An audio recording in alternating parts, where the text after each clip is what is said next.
another episode of Building Brains Book Club. I'm your host, Brian Wilson. I'm Javada Hill. I'm Demetrius Lee. And we are here discussing our next book, In the Shadow of the Ivory Tower, How Universities Are Plundering Our Cities by Davarian, is that right? Yeah. Davarian Baldwin. So as usual, Javada, you know I always want to start with you. I want to start with you. You want to start with me? Alright, so, very good.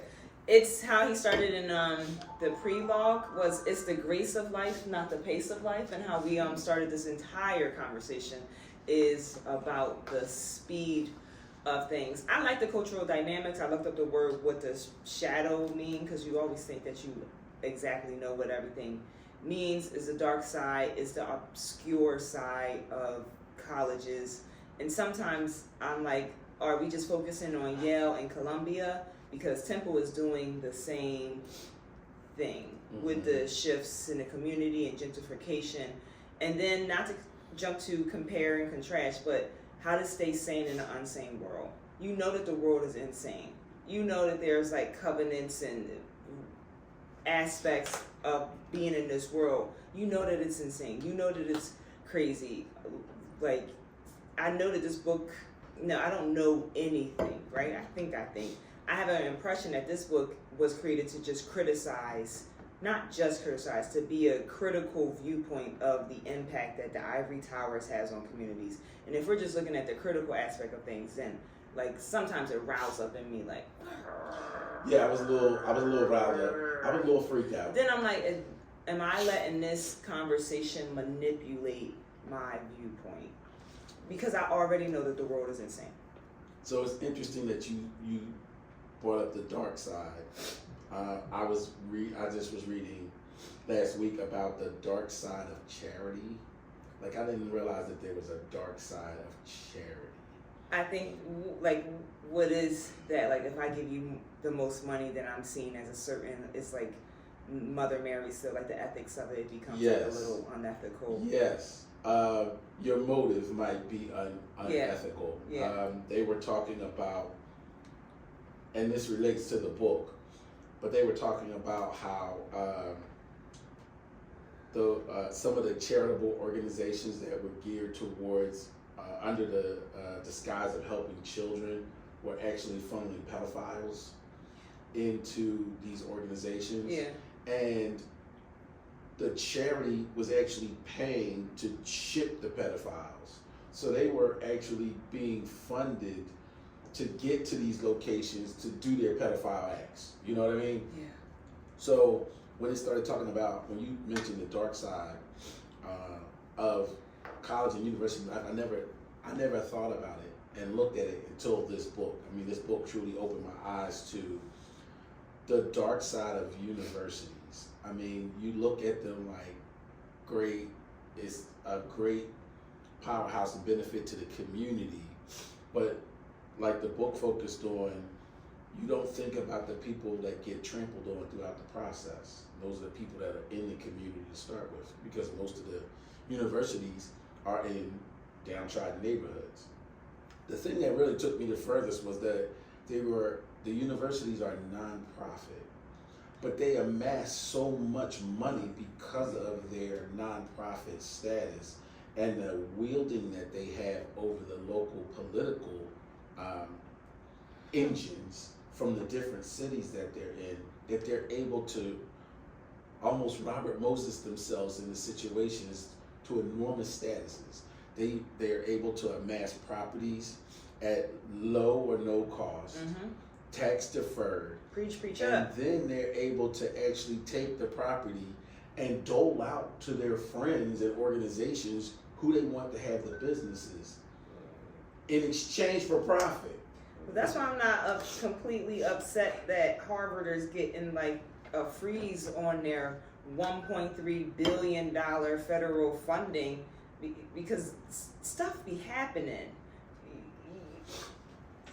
The impact of the Ivory Towers, and you see that they're getting their funding like withheld by the administration, and you're nonprofit in your way. Like you've been living that freedom life for such a long time. But of course, if someone comes in and say, I'm going to withhold billions of dollars from you, you're gonna like fight it. You're gonna be like, no, like I've been living this lifestyle for X amount. How dare you take say this away from me? My money? But they live in such a privilege that they expect that I'm going to get this federal money any old way. So how dare you say that you're gonna freeze it and I'm just gonna sue you? It's like, it's okay, but like, nice that this is happening to you, because you live there and you just expect federal funding every single you expect year. everything, and they get it and get it. They get it. I mean, the people getting raped on your campus. There's a drug problem on your campus, and I'm sure there's a dark side of everything, even in the child pedophiles. Of course, like you have to expect 10% of something that you're not seeing in the background. Whatever they tell you in the media on the truth is not completely the truth, because we know who owns the media. It's the old boys. It's the network. It's the network. Yes, it's the network. And then at the basis of the network is control, to turn you into this battery. I mean, let me out. But the control is inflicted. It's the duality of control, because it's not just control of who we are letting in, it's also the control of who we're excluding. They gave a story about the guy who was walking around the campus, the local neighborhood guy who would walk around the campus, because the campus was really nice, landscaping. Yeah. But because he wasn't a student, he often got harassed by the police. Right. Because he was on the campus. So it brought me back to, and I think I mentioned this to you yesterday, about my time at Temple. So Temple in the heart of North Philadelphia, and at the time I was there, late 80s, early 90s, the areas around Temple was drug haven. So I used to walk from 19th and Fairmount to Temple, but I would walk up 19th Street all the way up to Cecil B. Moore, and then cross over to get to Temple. And in my mind, I was safe because I had a backpack. So in my mind, I'm a student. I'm not of the neighborhood. I'm not of the community. But when I would walk through there and I didn't have a backpack on, now I was viewed as, what you doing around here? Yeah. Why are you walking through this neighborhood? It changed until I got to the campus. And then all of a sudden, once I got to the campus, you felt safe again. Right. But that's not real. It was real to me. No, Trust but me. like, I'm saying right? like, when you get chased down 19th Street, it's real. And then you get to the campus, and all of a sudden, it's like they only chased you to the campus. Mm-hmm. And then once you got to the campus, they stopped chasing you. And I go back to Dave Chappelle, and you know the movie I was talking about. It's our dream. It's our dream world. And then I'm thinking of Bane, the Darkness verse, the Dark Knight Rises, and Bane. Did you see that movie, Batman? No. Okay. You never seen that? You think darkness is your ally, but you merely adopted the dark. I was born in it, right, molded by it. I didn't see the light until I was already a man. And then when it was nothing to me but blinding. That was good. But you know what's funny? And then he hit it's real to the students. But it's also real to us in one aspect. Like I walked back to the podcast room and the clock was messed up, right? It was just delayed. I don't know, something, it was delayed. I didn't know what time it was in there. And I was like, where am I? Oh. Stranger Things, the show, when she went to the other side, like the shadow world. And I'm like, there's so many shadow worlds. And how can I say that I feel, of course, it's like real, but now I feel safe when I'm here. But now I don't feel safe. And like, did I create that? You know what dream I'm talking about. At what point of this, how to stay sane in an unsane world, what point of this is my responsibility, extreme responsibility? What part of this am I creating to say, oh, I feel safe here, oh, I don't feel safe here? Because you know the principality, you know the systems that's operating inside of regions. That's all I got in aspect of the shadow of the Ivory Tower, because there's shadows in Independence Hall. There's a shadow of the people that got bullied here before you was a prison, and the blood is speaking against us. Yeah. You know, before you changed it, but you still had that history that this was the 6th Street prison. But that perception, that reality of perception, plays on both sides. Look at the residents versus the non-residents. It's going on right here in the city of Philadelphia right now, because with look at the borders of Penn, what's considered the catchment area in University City, and look at how the property values differ. And From then being within the Penn catchment area versus being outside the Penn catchment area. Look at the tax benefits that you receive as a resident within the catchment area if you live in new construction versus what you don't receive living in the same catchment area, but you're an existing resident.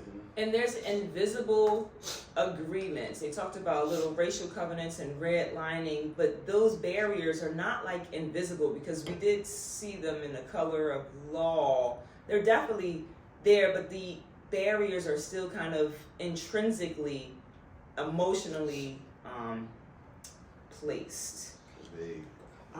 I looked at the power that universities have. When he was talking about that one university where the university employed the people who lived in the neighborhood, but the university also owned the houses that they lived in.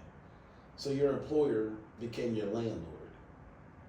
So the cycle of I get my paycheck to turn around and give my paycheck back to my landlord who was my employer. I mean, or they had this guy and he was giving him 2 different names so they can give him 2 different checks, so they didn't have to get the tax benefit or something that. The games that they play are unbelievable in setting up and establishing. Like I thought about colleges and universities like I thought about the little schoolhouse. Remember the story about the little schoolhouse? So that's how black kids were educated, through the little schoolhouse, and the little schoolhouses turned into colleges and universities. That's how Howard became Howard, and Morehouse, Cheney. They all started as little schoolhouses because blacks weren't allowed to be educated in their own school systems. And these little schoolhouses turned into massive universities through grants and funding and property acquisition, and the fact that they're considered 501c3 nonprofit status, they receive favoritism and funding through taxes, through rebates, through favoritism, through their political connections. And the real funny part is that the one college that had board members that also worked for the government, which was weird, because I was like, you work for the local government, but you're also on the board. So you're reaping the benefits of both ends. They also were able to predict growth and development based off of the university's forward-thinking plans. Like I worked on the 2035 plan for West Philadelphia. So I got an inside look at the plans for the development and the changes that are coming to West Philadelphia before any of the community got a chance to see it. By the time the community got to see it, the way they introduced it was so weird to me, because they introduced it to the community as, hey, we'd like your input on this, but the plan was already laid out. So you weren't really asking for my input. You really were there to make me feel like I'm a part of a process that was already in place. So the manipulative games, I mean, I even think back to Robert Moses when he put, what was that, Fordham, that he stuck in the middle of the highway. Right. And he literally moved people out of the way to plant this university and give this university such favoritism that they were able to just grow. I look at the effects for the existing citizens. I mean, I think about people like your mom, or my mom, who's been in the neighborhood, in the same community for years, and I look at how their 60 years. assessment values are creeping up every year, you know? But do we not think that the value is ever going to increase? In our profession, no. We're realtors. But if you were just A regular person, yeah, do you ever think, like, it's a side to say, hey, my value keeps increasing, but your value as a human being keeps increasing too, but you're not fighting that?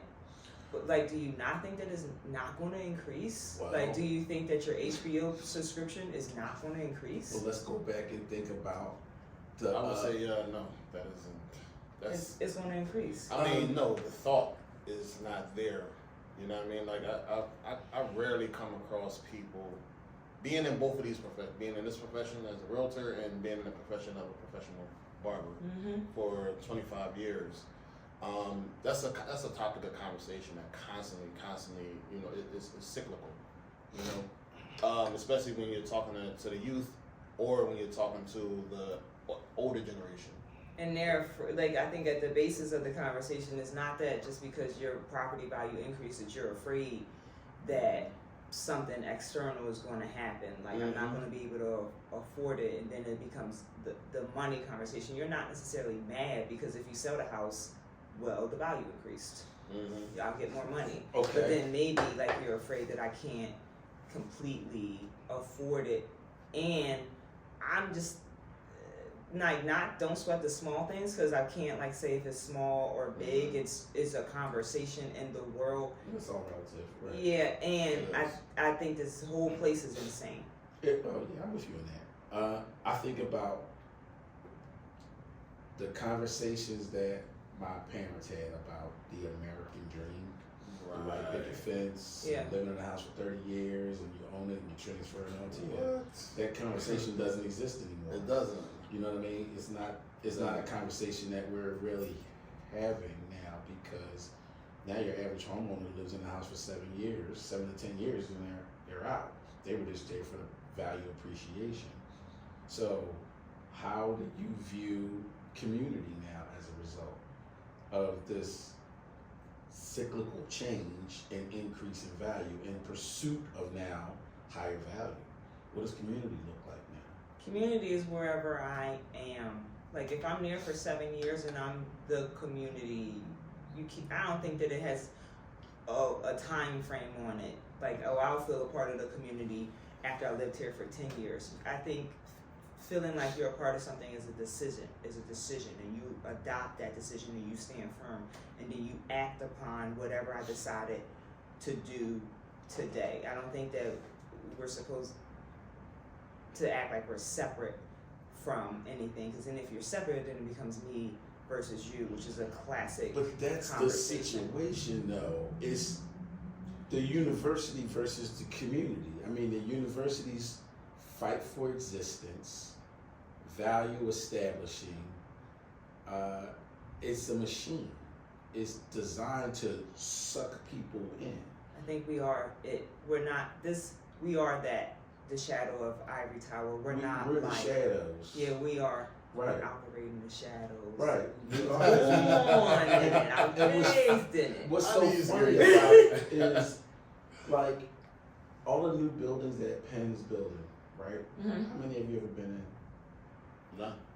Right. Well, some. I hope I don't have to go. The Children's Hospital and stuff. I do go and sit on Penn's campus. You know, I do feel fine there. Worried about getting arrested? No, I'm not. That thought never crossed my mind. It never crossed my mind. Well, you know what? Here's when it crossed my mind. Because I used to go to Temple, but we used to go to Penn to party and hang out at Penn for parties. And we used to get harassed by the cops. Yeah, we were a little wild, we were a little rowdy. Understandable. But I think back to how the same activities of rowdiness that we used to do at Temple, we would have a problem with. Temple cops knew us, they already knew who we were, not a big deal. And this was before Temple got its own police force, they just had security guards. Penn had police, so that was a whole nother story. They had Penn cops. I think about my daughter who went to Howard, and Howard didn't have a police. They had security guards. So they used they gonna get DC police to help. Right. The story that they gave about the Boston security guards at that university Killed that somebody. no, they chased these kids Yeah. off of campus, Yeah. blocks off of campus, and then beat them up Yeah. under the definition of arresting them. And I'm like, They they weren't wanted even to do on it. campus. They just wanted to do that. You know, so Yeah. you think about how far their police arm extends, and I just look. This book made me look at both sides of the coin: the university side for growth and expansion and protection of the university students, because my daughter was a university student, and then the other side, which is the side that we deal with, which is the residents, the people that live in the neighborhood, that live in the community, that are affected by increased assessments, that have to sell houses that they've owned for 30 years because they can't afford the taxes anymore, or they've refied so many times and the interest rates have changed on them, and how that's affecting them. And I'm looking at the power that the Ivory Tower is able to amass and wield at a whim to under the umbrella of growth and expansion. I mean, Penn is freaking huge. And now look at the land grab that just took place with St. Joe's purchasing U Sciences. They got 35 acres of land when they purchased University of Sciences or Chester Avenue. It's almost a whole township. Right. What is that development going to look like over the next 5 years? Look at how Penn is continuously building and how West Philadelphia is changing. Like you can feel, I remember when University City was the school.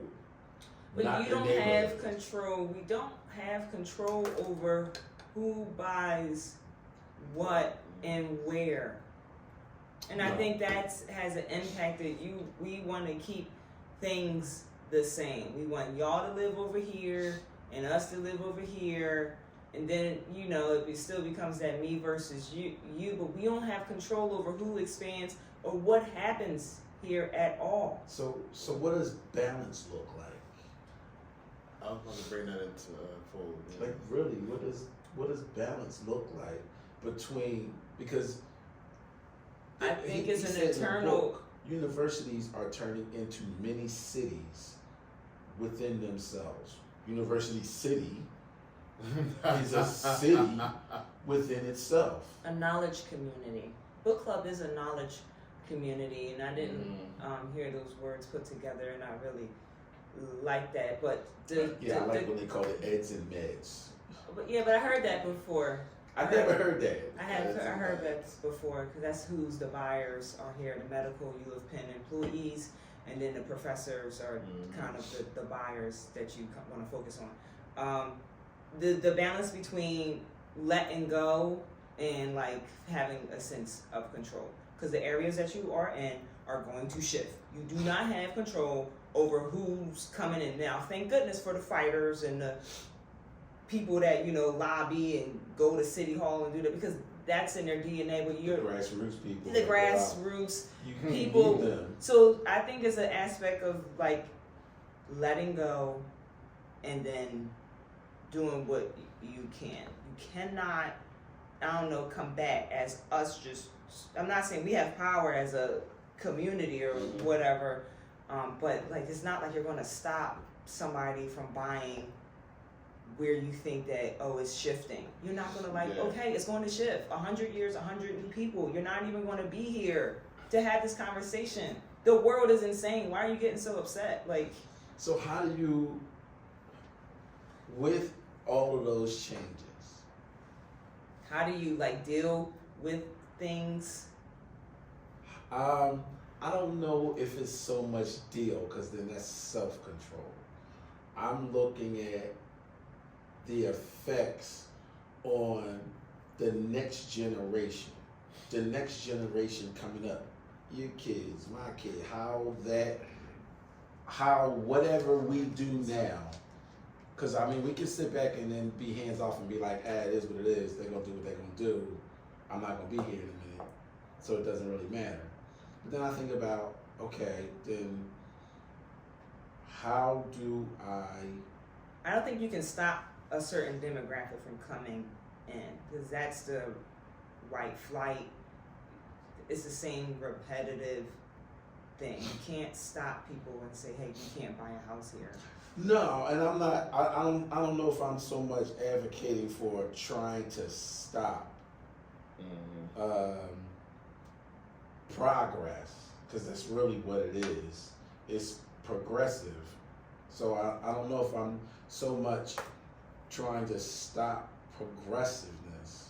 I guess it's still a thing of surviving and maintaining and still thriving within the community that I've been a part of and that I've helped build.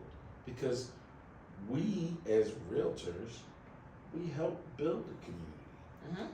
Do you know what I mean? We increase the prices, we shoot our shot, we hope that it appraises. Appraises means to add value. People to new areas and new communities. We spotlight and highlight all the positives and the benefits of the areas. We stay abreast of changes. We participate in community meetings and organizational meetings. We're a part of it. We are not separate and distinct from it. Right. So being of it and a part of it and having the knowledge that we have and the insight that we have now puts us in a position of, okay, we can't just sit and not do anything or not say anything or not participate or not add value to the conversation. How do we, where is our charitable arms? In your voice, in the words that you speak, the fact that you read the 2030 plan, that's an impact to in your knowledge community to know what's happening. I'm not saying completely like stand back, but people are going to die in the Congress and new people are going to shift in, which we have to allow that new shift and new mindsets to get inside of those spaces. That's why I still think that I still advocate for us being on committees. I'm still. I know. on I mean, that. like truly. I'm still on that because. Do you think that that's a resolution, or It's a part of the collective. It's a part of the honestly, resolve. we're going to resolve anything with this because, like Right. you said, whatever's going to happen is going to happen. I think being a part of the conversation allows us to add our voices, like voting. You only got one vote, but Or just like, and also like investing in some of that too, because you still want to feel like you got a piece of the pie compared to other people coming into my community, which is a sense of control, which you don't have over any of it. You don't have control, and I think that that's what we ultimately are grappling with to turn you into a battery. Yeah. we may not have control, but we have influence? Yes, You know? we definitely have influence, And especially with the knowledge yes. that we've amassed. And in so many ways we have influence. We have, even outside of knowledge, we have influence with actions.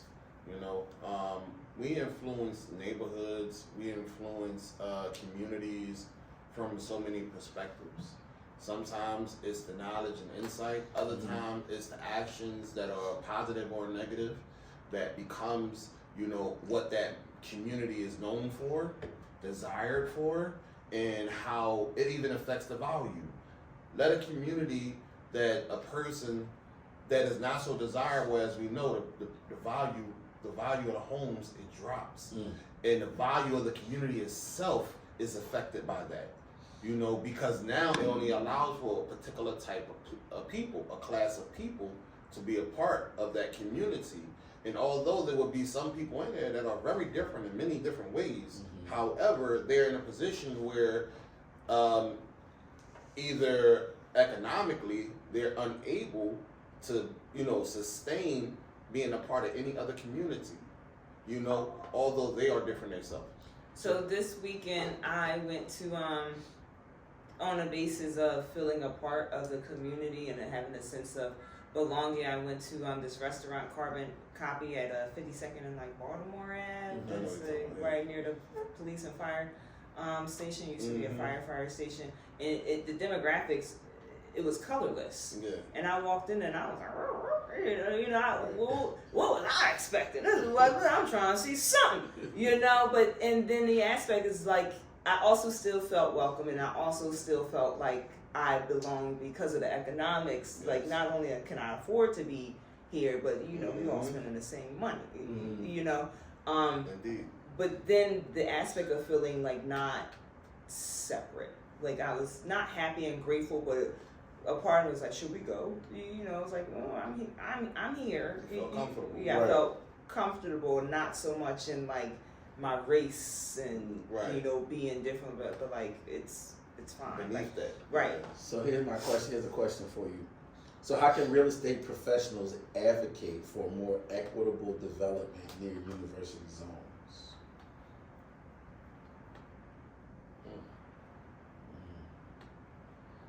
That's a very deep question, and the only thing that comes to my mind is, like you already mentioned, being a part of certain organizations that actually, have that type of influence where their voices are heard, outside of being just a professional in this industry. Because let's be realistic. Not every realtor, not every professional realtor voice is heard. True. So. True. Being a part of certain organizations that have more of an influence would probably be the best key. So here's my question. Here's my next question. Do you know your RCO in your area? I actually do. So RCO is, because you can try to say, you can use an acronym, is what? You can use an acronym to try to trip you up, even because if you don't know the acronym, then you don't know what you think was RCO. So where do you just residential community organizer? So when businesses or developers come into a community, they have to meet with the local RCO, and then the local RCO has a meeting, gathers a meeting of the community, so that the developer can present the idea or the concept to the community. They have to get RCO approval before they can go to the ZBA, to the Zoning Board of Administration, Adjudication, to get approval. So they have to come to the community first. The RCO is the local connection between the people in the community and the zoning board. So once the community gives their approval, then it can go to the next step of getting approval from the zoning board. So inside of that conversation, I thought about like, how technical is it? Because we have a block captain. I know my block captain, but my block captain is not Jamie Gaudier. Like, it's not Joanna McClinton. It's not Senator Anthony Williams. And am I getting more privy to some of those like worlds? Yeah, through book club, through signing up to committees, through realtor, GPAR and stuff like that. They give us like free tickets to politicians' events, and sometimes I be going, and it's like, you should be kind of in this room. We should be making this. We should be making decisions on our PAC. Is like, where are we sending money? Who are the realtors funding? What politicians are we funding? And that's why, like, when you pay your dues, that's $600, and then they ask, so you want to give $25 or something to our PAC. Yes, because they going up to Harrisburg to lobby for us, for some of the. They're supposed to be. But I think they are. I think they are, because I not heard, but they was like, oh, how about that sales tax that we're charging realtors? And people were like, oh, what sales tax? Well, your lobbyist is making sure that they don't charge realtors sales tax on behalf of their business income, and that's because of the lobbyists, and that's because of our PAC. So they're all kind of like intrinsically related, but you don't find that background information out until you start joining the grievance committee. What do people be complaining about? They be writing you up. If you get a lockbox out, they writing you up, and you know who looking at the paperwork. Yes. Yes. This is stupid. You know, you just mad that you lost a bid. Like, dismissed. So I'm the block captain on my block, and I would consider you a whatever you just said, RO, the community president. RCO? Yeah, I would consider that an aspect. That might not be the technical term, but you are a bridge. yeah. If you the phila.gov lists all the RCOs in the area, and it gives you their name, phone number, email address. Oh, very good. For each section. Oof. So Phone calls on that. Oh, wow. yeah. But being a block captain has really opened me up to dissemination of information, being aware of changes that happen in the community, and then even still, there are changes that take place in my community that I don't even know about. Like I did not know that they were moving the Youth Study Center to West Philly until after it got to West Philly. Maybe I just wasn't aware, or I wasn't part of the conversation. I live across the street from the community center on 52nd and Haverford. Mm-hmm. They built that, threw it up there, and we in the community never got any notice. We didn't know who they were, what they were doing, and even trying to communicate with them has been challenging. And I live across the street from it. So I look at some of the things that we in the community have a control of, and then other things that are enforced on us. Like they did a community meeting for us a few months ago about the intersection of 52nd and Haverford, right? GG's. So they said a lot of accidents take place there. Yeah, because 52nd does this. Yeah. The trolley tracks, I don't want to be on the trolley tracks. The lights are so far, you know, it's like, is that mine or is that yours? Here was the conversation that they brought to us. They came to us asking our input on how we could work together to lessen the amount of accidents that happen at 52nd. Now, you know I live on 53rd, right? 53rd and Vine, accidents happen on almost a weekly basis because people fly through the light. But they weren't concerned about 53rd and Vine. Their study only took them to 52nd and Haverford. Maybe because it's a more commercial district. That's where their focus was. Yeah. It's a more commercial district. It definitely is. So we sat there with them for almost 3 hours and gave them all of our ideas and input and insight on how they could lessen the accidents that happen at 52nd and Haverford. So at the end, they took all our information and then they went back, and a couple of months later, they put up those yellow barriers. You know those the flimsy yellow things that separate, they put those up. And I said, well, that's not something that we discussed. That's not something that we asked for. Like, we gave them a bunch of great ideas. Like, one of their ideas was to put one of those little land barriers with the sign that said, "Welcome to Haddington." You know, so you beautify, make it a garden. If you yes, see a garden, you slow down. Right, you would slow down for it. They put these little yellow, and cheapest thing, that easy, cheap. So my thing was, why did you come to ask us if you were planning on doing this anyway? What was the purpose of coming to ask us what we wanted? To make you feel like you have influence. Exactly. Right. They did the same thing. I went to a community meeting. You know the senior apartment building that they built at 60th and Market? Maybe. Mm-hmm. I went to that meeting before they built that.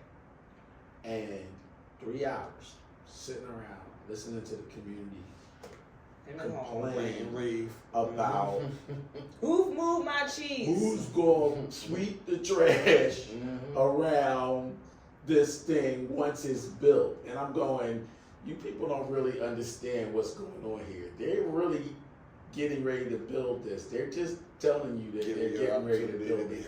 And you don't understand the effects of it, because for the people behind it, it now created a big giant shadow. And now they're living behind this building in a shadow.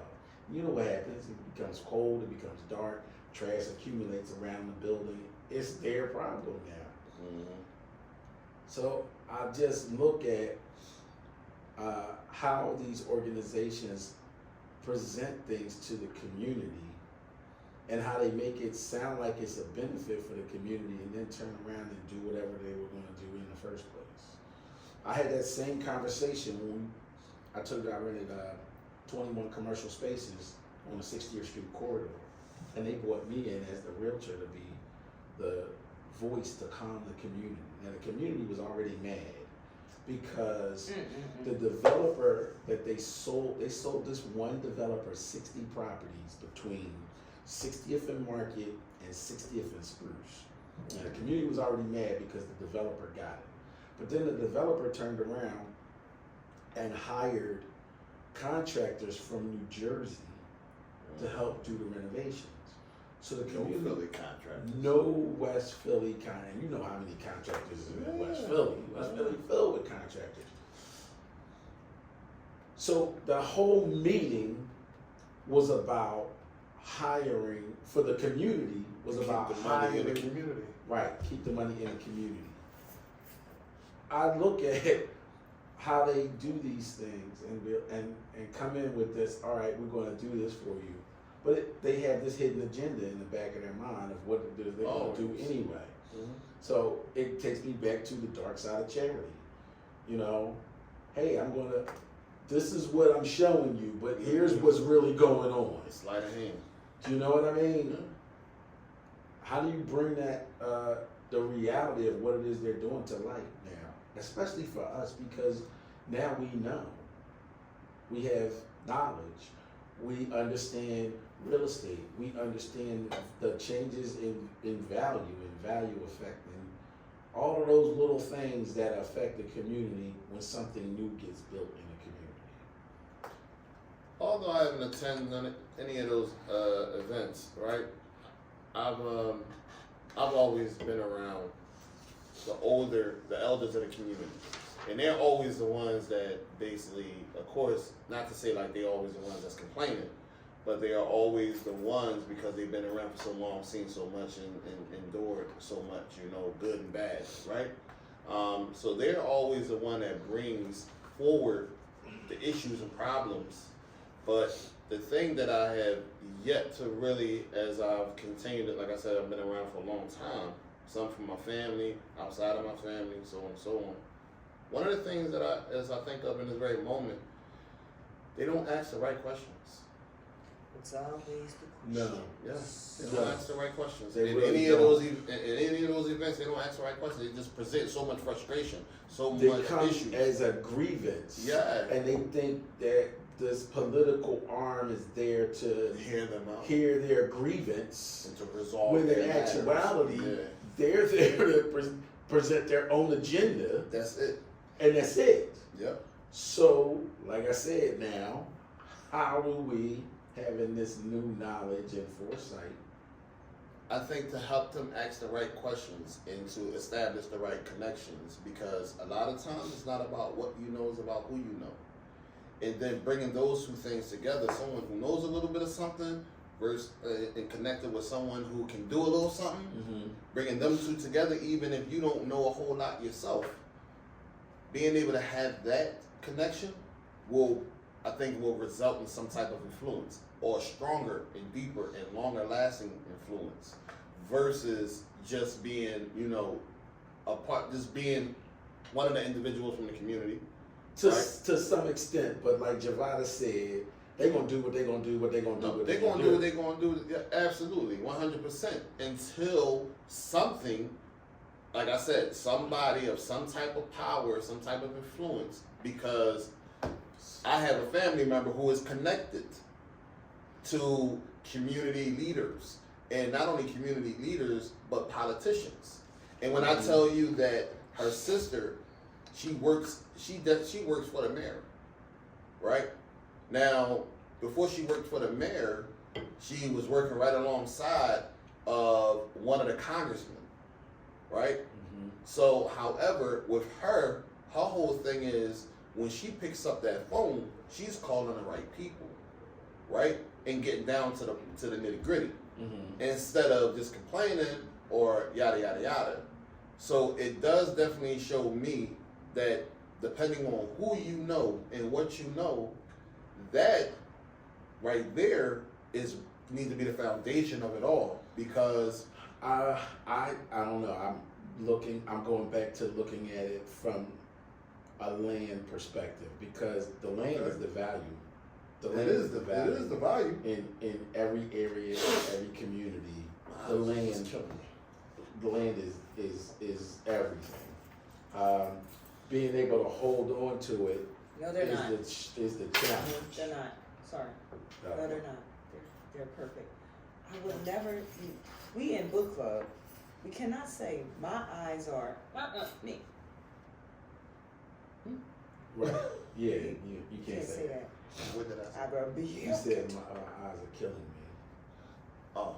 Right. simple. It's so simple. No, they're not. Listen, I didn't It's even the know. power of words. Unconscious, yeah. It's the words No, that they're you I won't allow it. emanate. Okay. You know, It's that serious. That's the power of the word. Yeah. You know, that's real.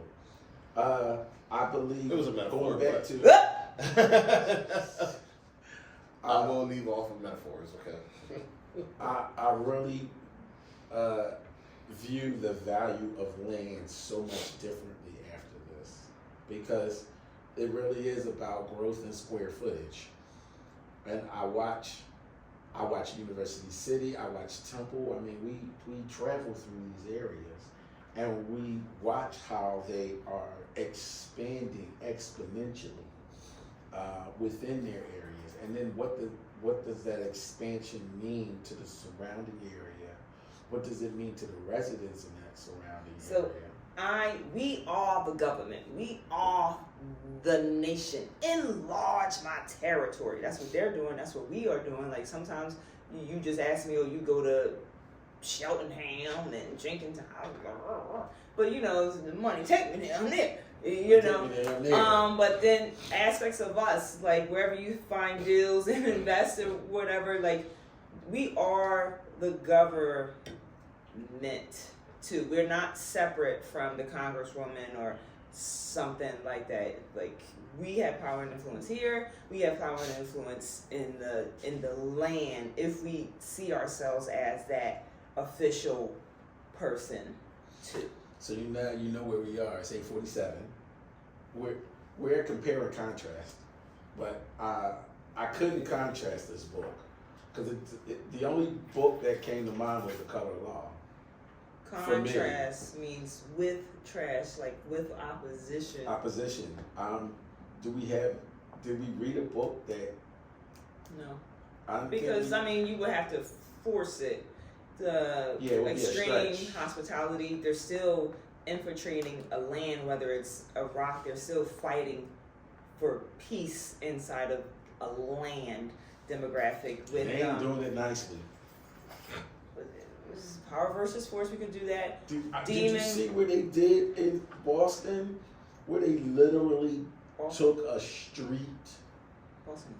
and disconnected the street from the community, fenced it off, and made the street now a part of the university? Demon Copperhead, like Okay. I like how they ended in water, and But you got to the end? yeah, I got to the end. Hold on, you know. I meant to ask you if you got to the end of that. They ended in water, but homegoing ended in water too, and the hidden messages of water. We built homes near Cobbs Creek Parkway, near the water. The answer is the water. You know, so where I'm going with this is Demon Copperhead. His section still had a covenant in place, like hillbilly section, rural Virginia, Maryland. It still had its own principalities, government officials, conversations around what's happening here. I don't think there's no contrast, but I'm totally gonna go with. I mean, if you had to force it, but in the shadow of the Ivory Tower, like versus The Color of Law. No, Insane. How to Stay Sane in an Insane World by him. Hey, how do you do that? Greg Harden? Yeah, like you I don't know. It's so intrinsic. Forgive yourself for letting yourself be seduced. He says be seduced by demons, but forgive yourself for being seduced. Geographical Cure. He made it all about himself. Oh, and he took it back to faith-based. Yes, he did. Took it because he took it back to faith, and I think that not that all of this stuff brings back like. I didn't create myself. I didn't create this world. You know, it's a fight over the land, the earth, the terraform. Wow, fight over land. It's always the that. fight over the land, the civil war.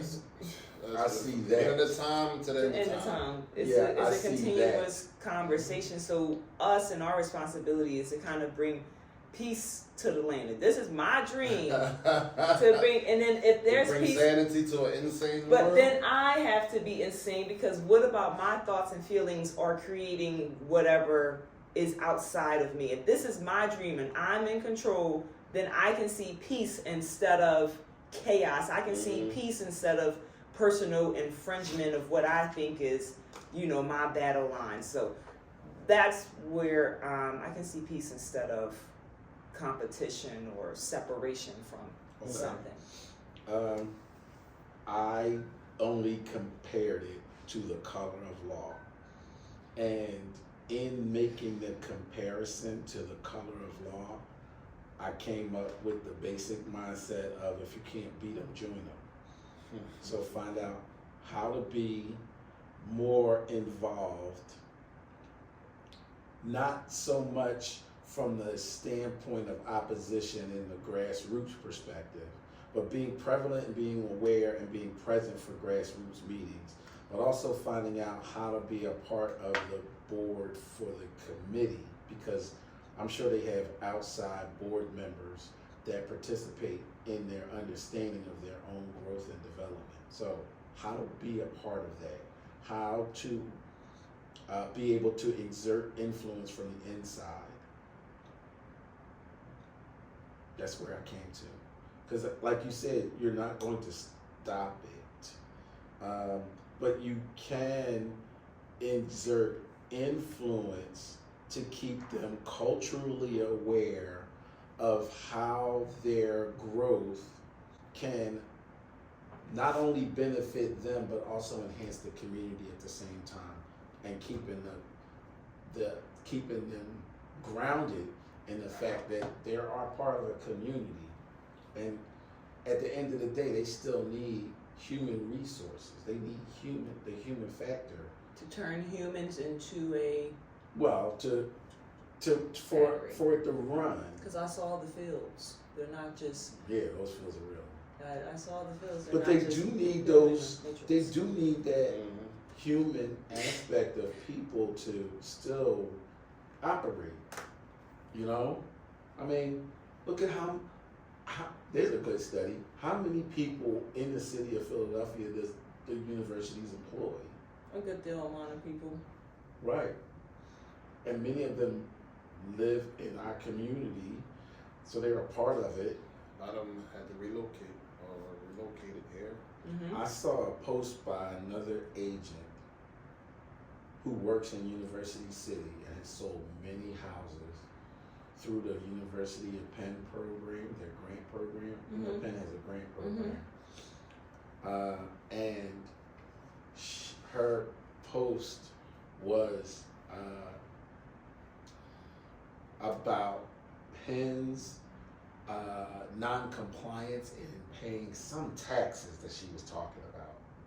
And she was really upset about this, that she went so far as to post this.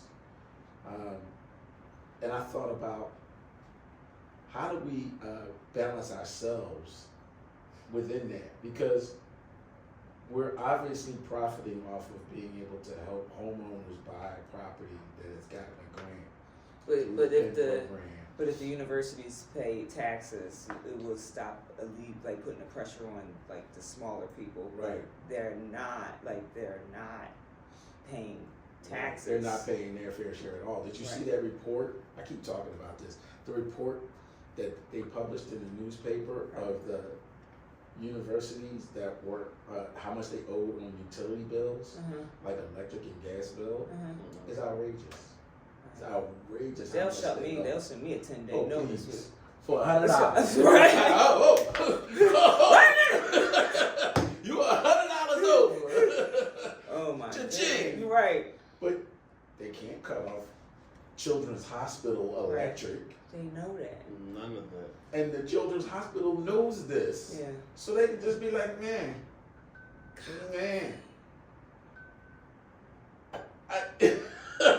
But donate to, St. Jude's Oh, children. yeah, we But need donate. money. We need money. And We I need be and like, we still be out there hustling for the charity. oh my God. But, and I mean, you think about it, because a lot of their money goes to pay for the staff, the executives. Whatever they tell us. I don't know. Right. I don't know where the money goes, but whatever they tell. They've But been then I'm asking for the same instructed. money since I was a kid. Since And I was I'm like, and y'all ain't carried jack bone yet, but you still keep asking me to contribute to something. But like the insane world. I think that totally brings you back to faith, like wherever, because like I know this place is crazy, and I can't fight this. So then I turn back around, like you said, exert influence from the inside. But what inside of you is you're exerting? It's not the Brian Wilson, it's the greatness that you're speaking to. Because I can't fight with this place, and I don't even want to. So then you have to search for balance then. Yeah, and I go to the Father. Yeah. I say, Father, can you hear me? Get me out. Okay. You're okay. I made that cry quite a few times. Tired of this place. Let's go. This has been an amazing. This has been an amazing book club. It's so crazy. And I don't think we resolved anything. And that's not the intention. That Because I wasn't the can't. intent. Because we can't, in this 1 hour, 57-minute book club, resolve And anything. deal with the community you do at the events. We threw our We hands all- Let it all out. Yeah. Just let it all Yeah. out. Because we have to We understood. purify our system of the yuck that's in here and the disadvantages and the wows of the world, and get it out, and then give yourself some new water, like replenish your system, but you gotta exert the.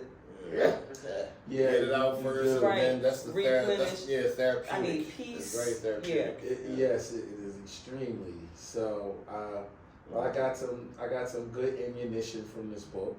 I was freaked in the beginning, as I was like, here we go. Because I didn't know what to expect. Take me down. I did not know what to expect, and then when he started to break it down, and he literally opened my eyes to the two sides of the coin. We only look at one side. Oh, the university is great. They're doing beautiful things. They're educating. They don't pay no taxes, but they increasing my taxes. Right. Meanwhile, Now you flip flip the side. coin over, Yeah. and you see the flip side of the coin. You go, oh wow, I didn't. That's the dark side of charity that we Yeah, talked no, about. there was the tells. Right. So So this has good. been good. Thank you. What's next on our book read? It's a surprise. He'll tell you the surprise. Sunday night. You Nah, gonna I'll tell you Sunday that. night. get the text like you being Oh, overwhelmed. yeah, right. Text you at 1 o'clock in the morning. This has been another episode of Building Brilliance Book Club. I'm your host, Brian Wilson. Demetrius Lee. Thank you, and we'll catch you on the next.